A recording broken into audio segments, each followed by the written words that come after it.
Wanderers. If you haven't checked out our TikTok page yet, please do, and make sure you hit the follow button. When we get 1,000 followers, we'll be able to view exclusive content and go live on TikTok.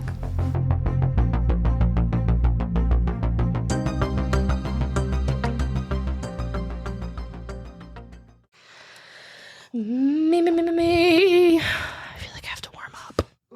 What do you need to do? Like I'm going to sing, you know? Like singers are like... Oh. No? No. So when I went to go visit my college roommate Paula last weekend, Yes. we were sitting at dinner in a very Paula kind of way, and I was like, oh my God, Hannah and Paula need to meet. Because Paula was like, hey, bro, you know how much I love Ted Bundy. And I was like, that's so funny because I must just attract people who love Ted Bundy.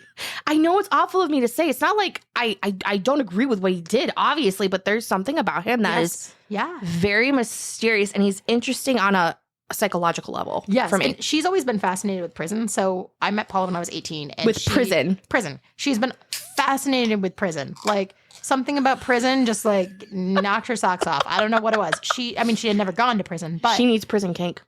She might, yeah. And she's like watching all these documentaries, and her poor boyfriend was like, we must have seen the Ted Bundy things like 16,000 times. He's like, she could just fall asleep to it casually. I'm like, stuff I can fall asleep to is Paula, awful. Are you sure you don't want to be gay for Hannah? Honestly, I think I've gotten to the point where I read smut everywhere.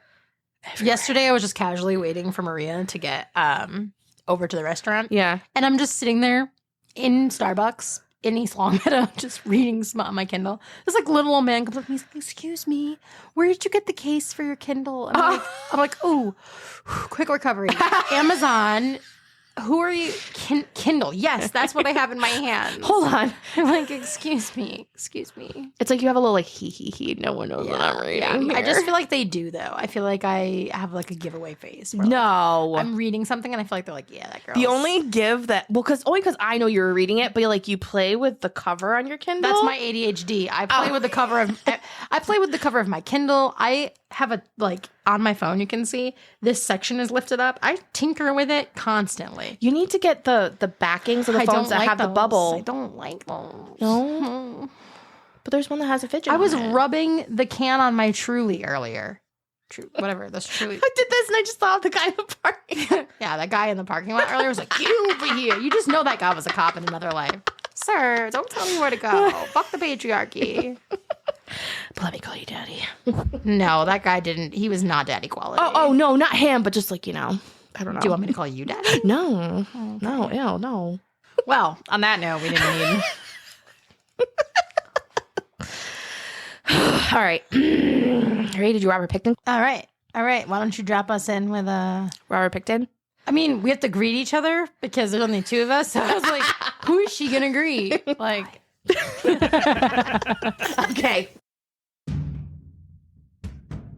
What's going on? This is John Olson, and I am the host of Scalarius. Scalarius is your new favorite paranormal and comedy podcast. At Scalarius, we talk to comedians about paranormal experiences they've had while on the road, whether it was in a hotel they were staying in, a bar, club, or theater they were performing in, or maybe it was just a story they were dying to tell. Either way, Scalarius is the podcast that you need to hear. You can find Scalarius anywhere there's podcasts, but specifically right here on Spotify.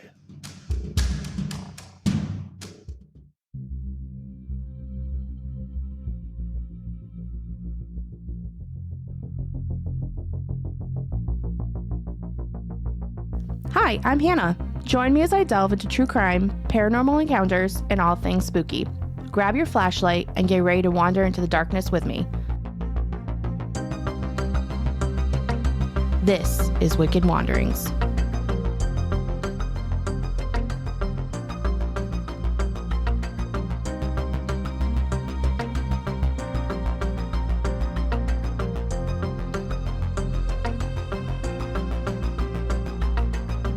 Hi, Courtney. hi, Hannah. Thank you for joining me tonight. Thank you for having me. Rob is shirking his duties. He's working. He's shirking his duties. I should say that we are being left unsupervised. Yes. We did have a checklist. We did set checklist. We did the checklist already, and now the cats are free to play. Pretty much.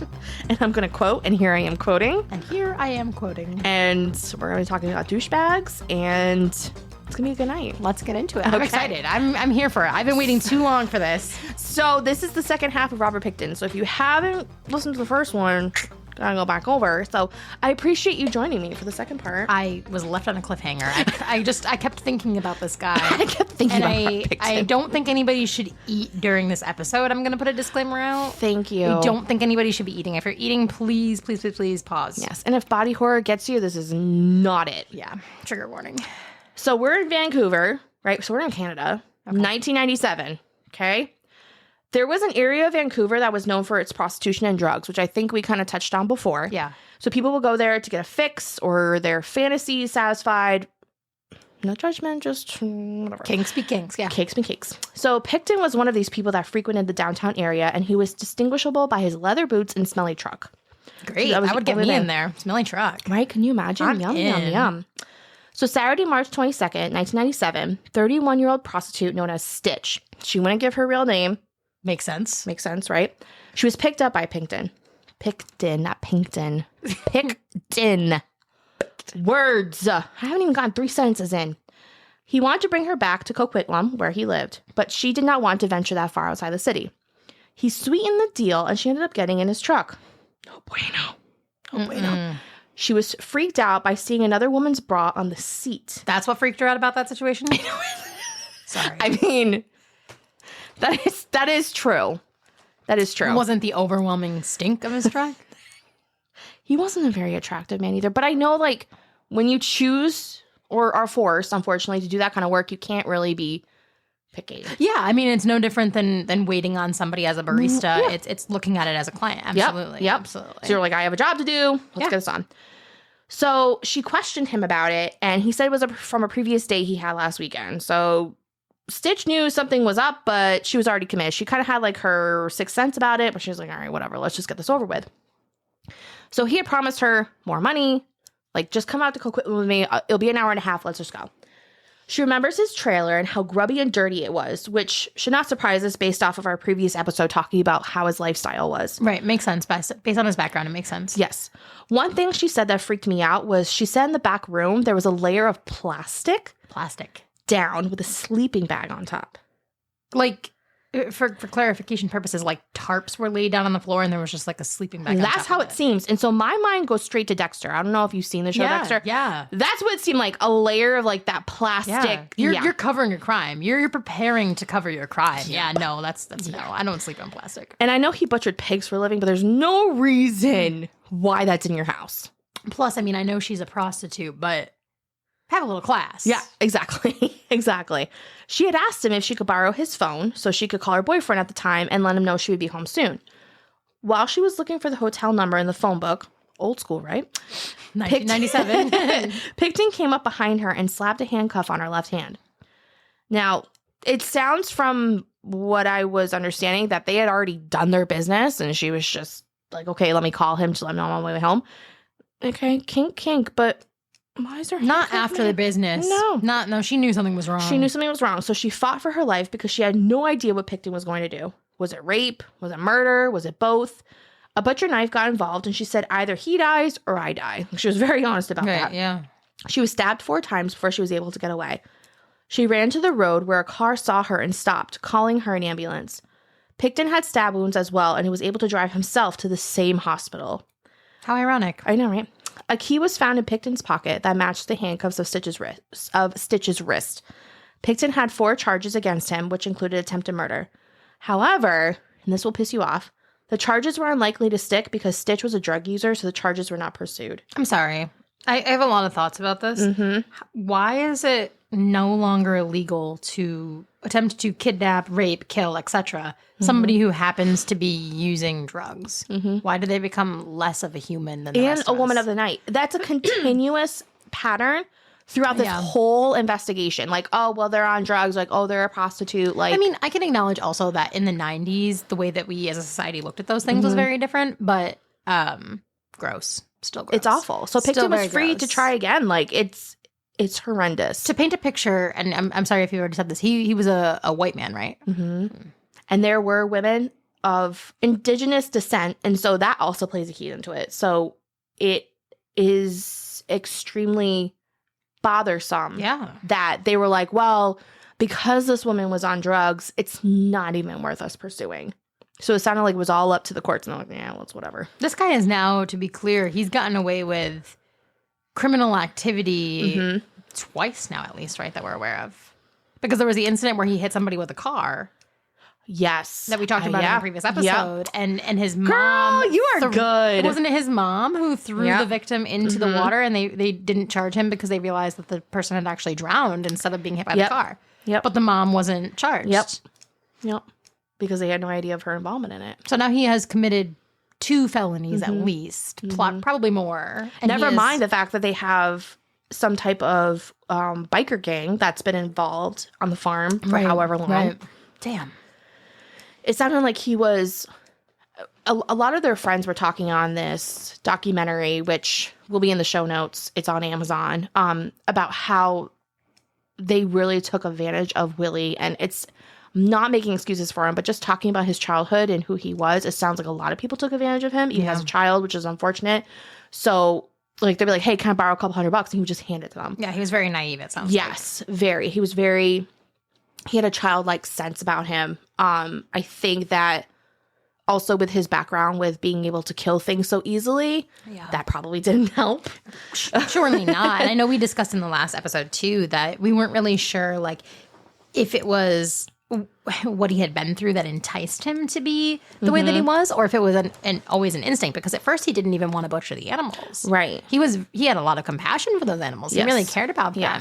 So there's definitely a big, like, nature versus nurture piece happening too there. Exactly. So it sounds like without both pieces, he wouldn't have become the man that he was. And something else that I don't mention in my write-up, but he kept, like, diaries, but they were verbal diaries. So he actually, like, recorded himself. So, like, they played some of it in the documentary, which is really interesting because you hear him kind of talking about his parents and how he was raised, and even how, like, they wouldn't even let him talk in the trial, which I thought was interesting, too. I'm getting ahead of myself, but it was interesting to hear his voice talking about things. Yeah, absolutely. His own first perspective. Like, there's no watering that down. Right. That's actually how he felt in those moments. Exactly. Yeah.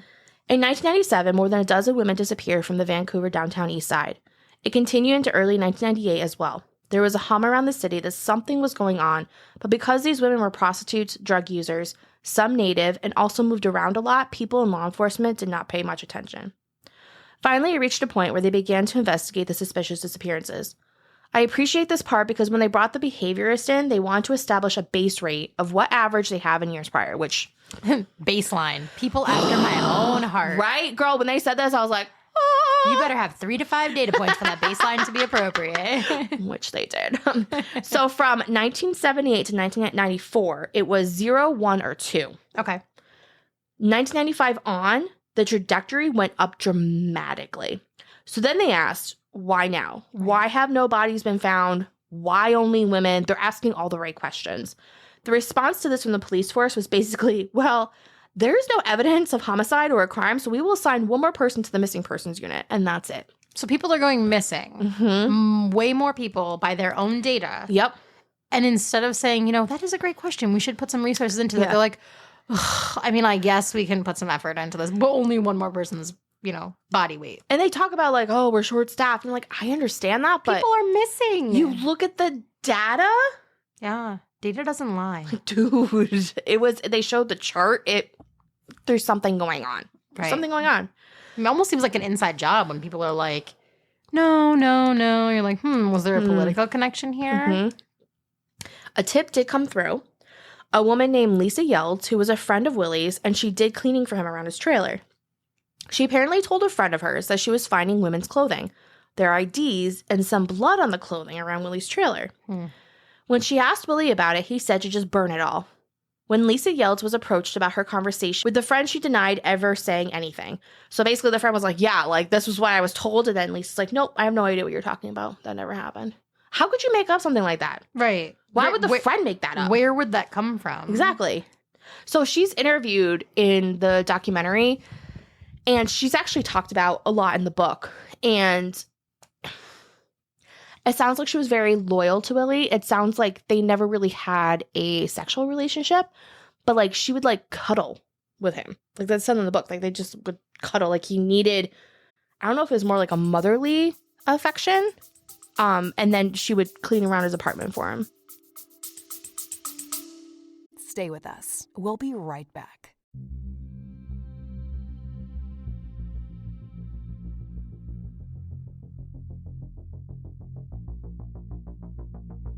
A sincere expression of gratitude to our esteemed patrons for their generous monthly contributions. Lynn, Courtney, Stephanie, Kate, Karen, Ashling, Mark, Jake, Brooke, and Margie. You too can become a valued patron and unlock a realm of exclusive content by supporting our mission for as little as $3 a month. Your contributions sustain our commitment to delivering high-quality content. Visit wickedwanderingspodcast.com and click on the support tab to join the ranks of our dedicated patrons. Thank you for considering this opportunity to deepen your engagement with Wicked Wanderings. Your support is paramount in enabling us to continue our journey into the realms of mystery and true crime. And now, back to the shit show.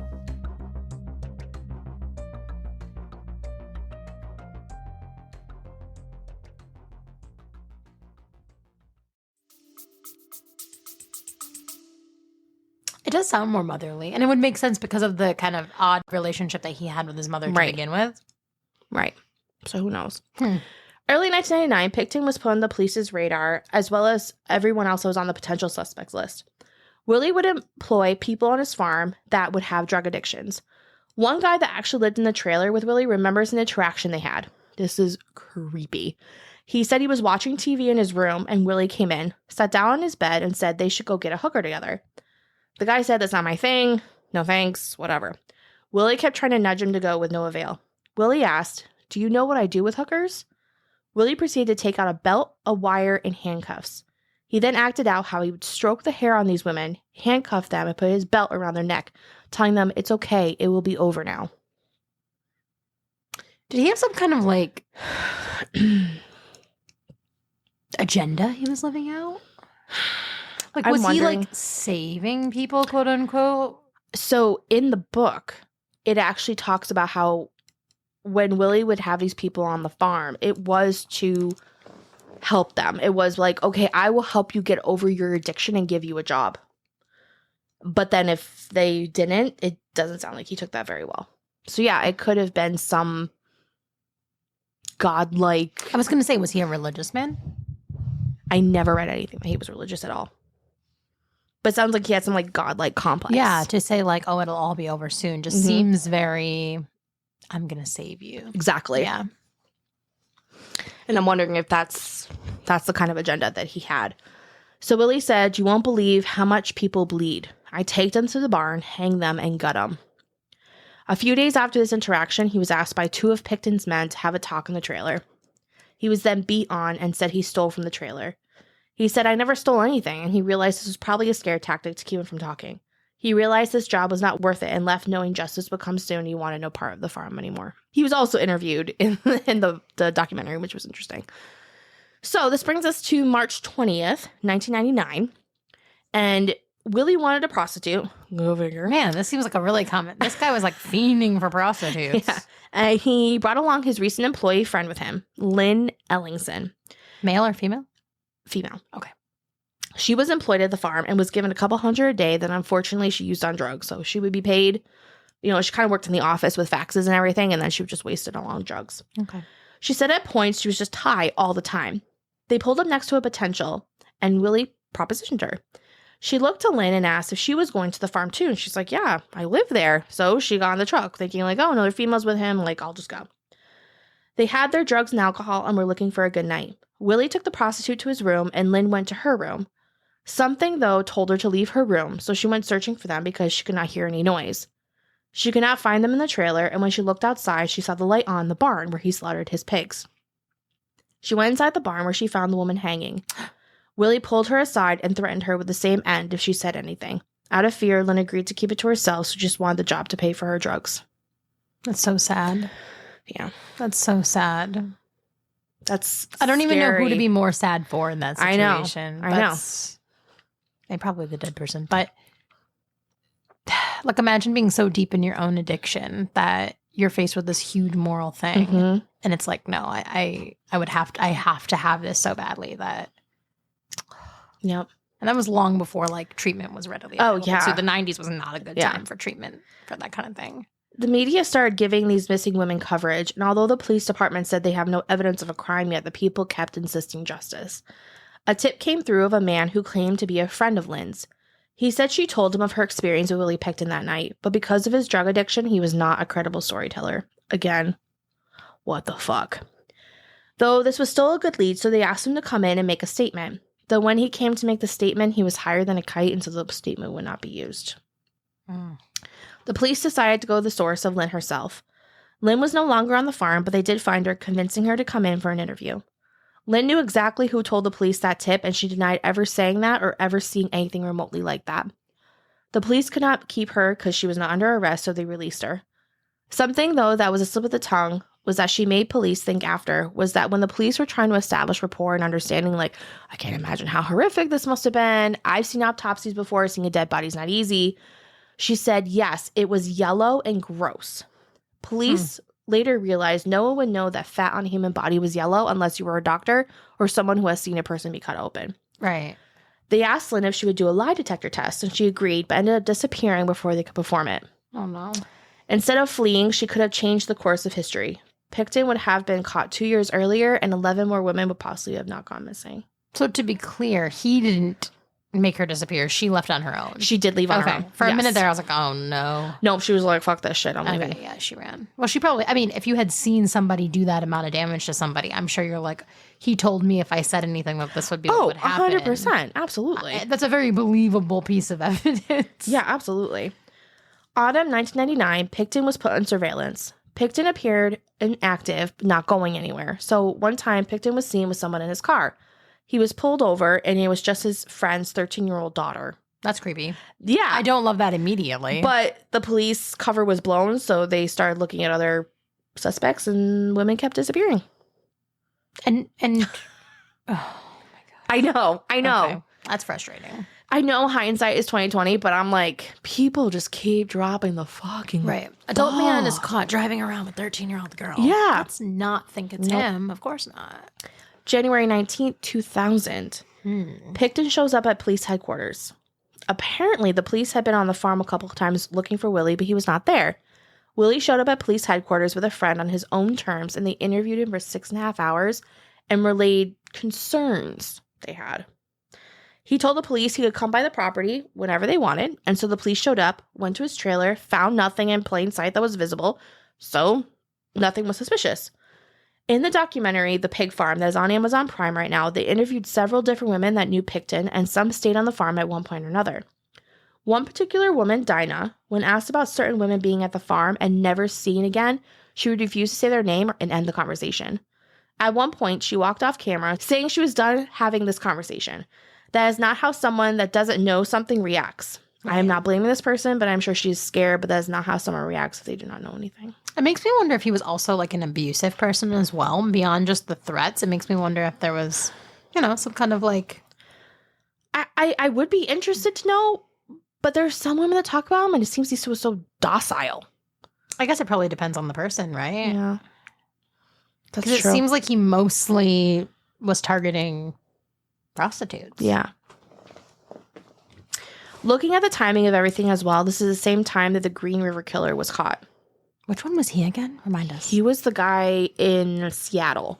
Oh, okay. That did a bunch. I think it was, they said 48 women Holy he killed. Moly. That's a lot of, that is a lot of people. That is a lot.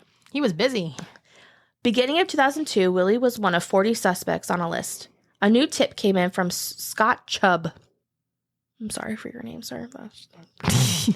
He told the police that there were illegal weapons on Pickton's property, and he was hoping he would get some type of monetary reward for this tip. This tip had nothing to do with the missing women, but since it was an eyewitness account, it got the police onto the property, and without Pickton knowing they were coming. So February 5th, 2002, they found women's clothes, syringes, IDs, and an inhaler with a missing woman's name on it. Now they would check the entire farm for evidence of murder. Pickton got arrested and charged with 2 accounts of murder. I was like, wait, what the fuck? Only 2? Yeah. You're going to be enraged. The police found pieces of bodies, teeth, and personal items around the farm. Charges were changed to 26 accounts of murder. But you're going to get more mad. The judge thought the jury would get confused with that many charges, so he split the case into 2 separate trials. What? December 2007, the jury found Pickton guilty of the first 6 murders, but in the second degree, not first, because it could not be established that he planned them. I'm sorry.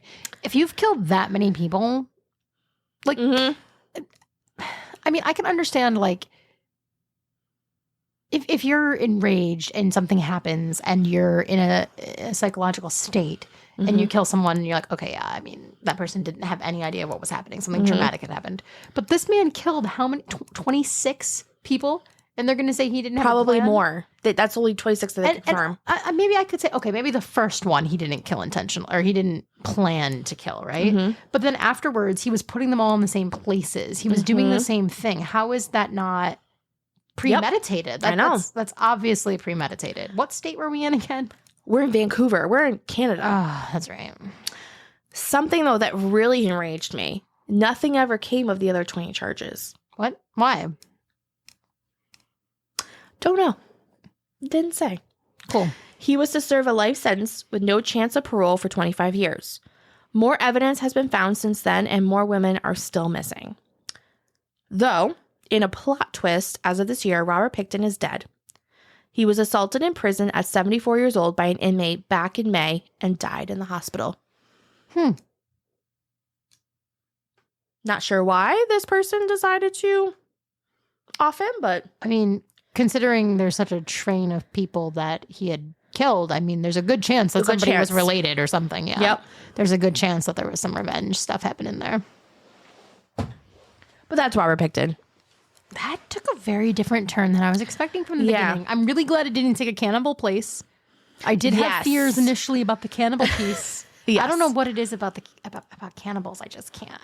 So John's the same way. My brother, really he can't. I can stomach a lot, but the idea of, I think it's more so not that, I mean, it's really disgusting, but it's the people who trick other people into eating the victims. That's what it really makes you question, like, whose house am I going to? What are they feeding me? Everybody be secure about whose house you're going to and eating. This looks like a meat I'm not sure about. So, funny story. This was real meat, but I just have to say it. So I dated this guy in high school that was like strictly Italian. So I go to his actually, he lived with his grandparents at the time. Went to his grandparents' place, and of course they're very Italian, and they wrap their meat in the twine. Yeah. And I'm looking at this, I'm like, what is this? They're like, it's sausage. I'm like, but why is there rope around it? And like, oh, just snip it off. I'm like, but there's twine on my meat. Why is there twine on my meat? So it was real sausage. I mean, to this day, I hope I was only like 15. Like, I had no idea what the fuck was going on, but if it wasn't, it's well out of your system now. I was just a naive white girl. Like, I mean, I know Italians are white too. I don't know where I'm going with that, but I'm just going to stop right now. Anyways, that's Robert Pickton.